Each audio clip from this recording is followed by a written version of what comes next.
Hello and welcome to today's episode of Krc Times Headlines. We bring you important events here.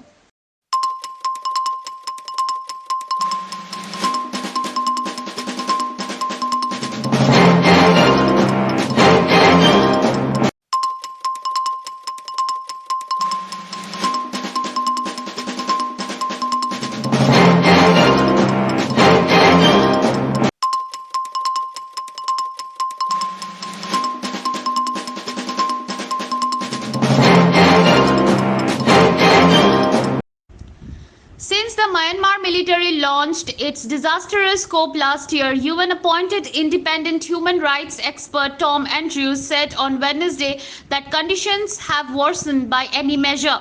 Observing that the international response has failed, the UN expert said that first and foremost, member states must more forcefully deprive the junta of revenues, weapons, and the legitimacy it needs to attack the Burmese and suppress their democratic aspirations.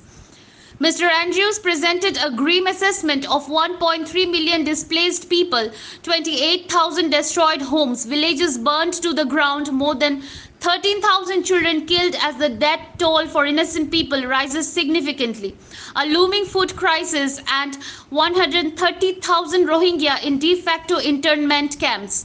The Myanmar military is committing war crimes and crimes against humanity daily, including murder, sexual violence, torture, and the targeting of civilians, Mr. Andrews continued. Many in Myanmar have come to the conclusion that the world has forgotten them or simply does not care. They ask me why member states refuse to take measures that are both possible and practical, measures that could save untold numbers of lives. He said, "Frankly, I do not have an answer." CEO of Unique Identification Authority of India, Dr. Saurabh Garg says Aadhaar is digital rail on which India's digital economy is running. While speaking in chat at Global FinTech Fest, he adds that India is at a stage where 100% of adult population has an Aadhaar, and even between 2 to 18 years of age, it's above 80%.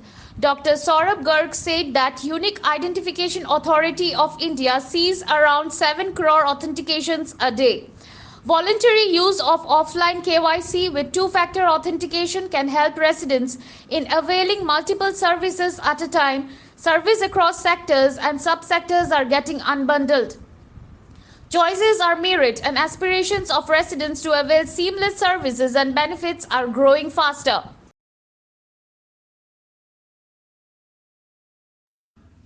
Former journalist and social activist Duina Barbarua has been awarded the prestigious Global Inspirational Award 2022 in London, United Kingdom recently. Founder-President of Asian Academy of Film and Television and Indian film producer-director Sandeep Marwa and Padma Shri Kalpana Saroj gave away the award to Barbarua in recognition of her outstanding contribution as a journalist and social worker for the betterment of humanity. Instituted by Trident Events and Media Ltd, London, and hosted by MP, UK Parliament Virendra Sharma, the venue for the award-giving function, organized as part of Naya Bharat Mahotsav, which was to be held at the House of Commons in UK Parliament, had to be changed due to the death of Queen Elizabeth II. We take a short commercial break. Stay tuned.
Welcome back.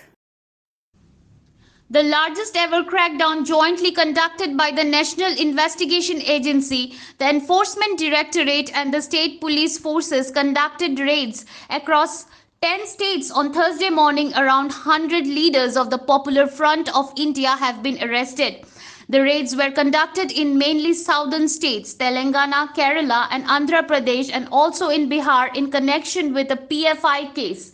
Top leaders of the PFI have been detained on Thursday morning. The PFI, in a statement, said the raids are taking place at the homes of its national, state, and local leaders. The state committee office is also being raided. PFI chairman OMS Salam's residence in Malappuram was also raided and he was taken into custody.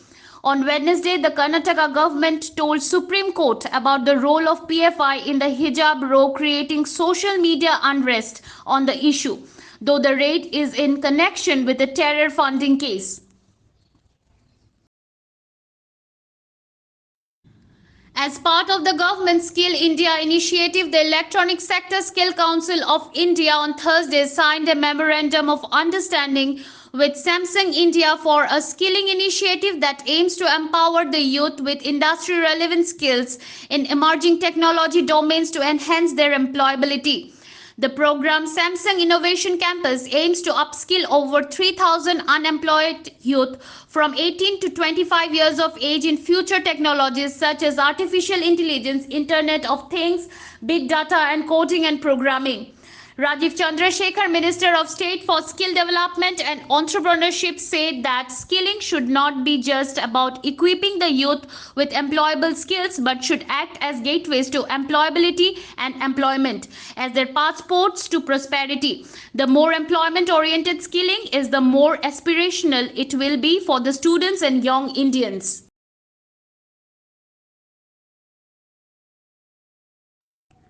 The Teachers and Medical Officers Association Regional Institute of Medical Sciences Imphal strongly condemned the manner in which the healthcare providers of Casualty Regional Institute of Medical Sciences Hospital was intimated by a patient party using small firearm on the evening of 20th September 2022. While the medical community of the whole country has been appealing to all for making hospitals a violence-free zone, occurrence of such violence in a tertiary care hospital in the state is very unfortunate.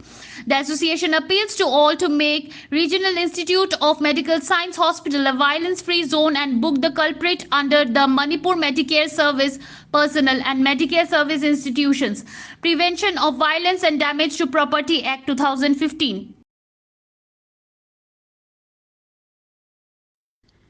The Vice President Jagdeep Dhankar today called for strengthening the thriving space for discussion and dialogue in public realm, suggesting that intolerance of others' point of view is antithetical to the vision of free exchange of thought. The Vice President was inaugurating the third edition of a national colloquium Lokmanthan organized by Pranjana Parva in Guwahati on Thursday. Appreciating the organizers for highlighting the rich cultural ethos of northeastern India, Dhankar observed that in their diversity, the cultural practices of the region resonate with the quintessential Indian values of peace, harmony, and universal brotherhood.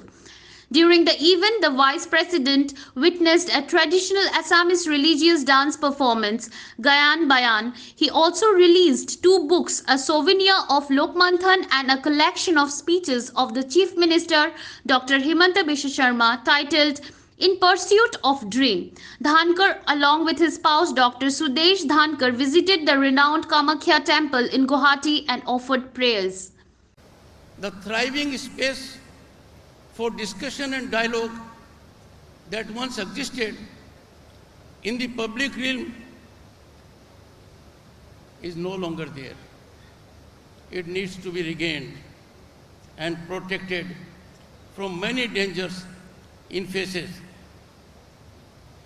in a race for one-upmanship, and that is being witnessed very frequently in all facets of life and under constant glare of the public eye, debates televised or on social media are turning into cacophonous fighting arenas. Media should take initiative Here, they should introspect, pass on the mic, and let unique, original, and marginalized voices come to the mainstream. The role of intellectuals in our country is very critical. Historically, our sages, the highly enlightened souls of the time, advised the kings and royalty on various aspects of public polity and policy. These same voices were heard by all sections of people, and ensuring harmony and stability in society, and gave legitimacy to the laws of the land.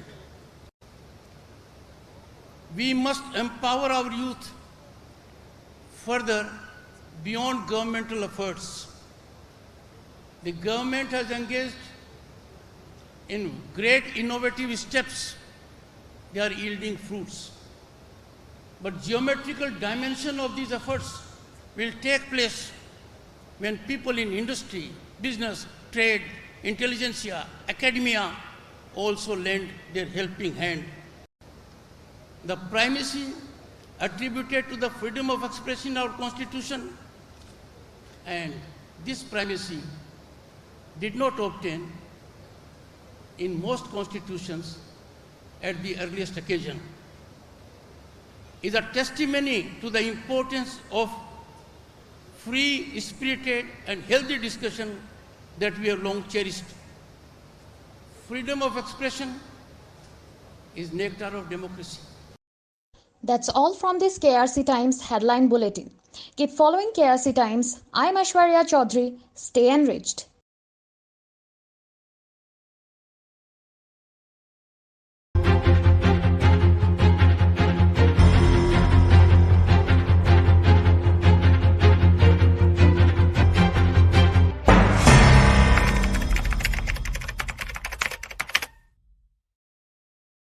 Medical aspirants who are interested in studying MBBS abroad can now study easily at low cost. To add more, fees are payable in easy installments and assistance will be provided for study loans. Hurry up, grab the opportunity and enjoy studying MBBS in NMC and WHO recognized top ranked universities in countries like Russia, Bangladesh, Georgia, Kazakhstan, Armenia, etc.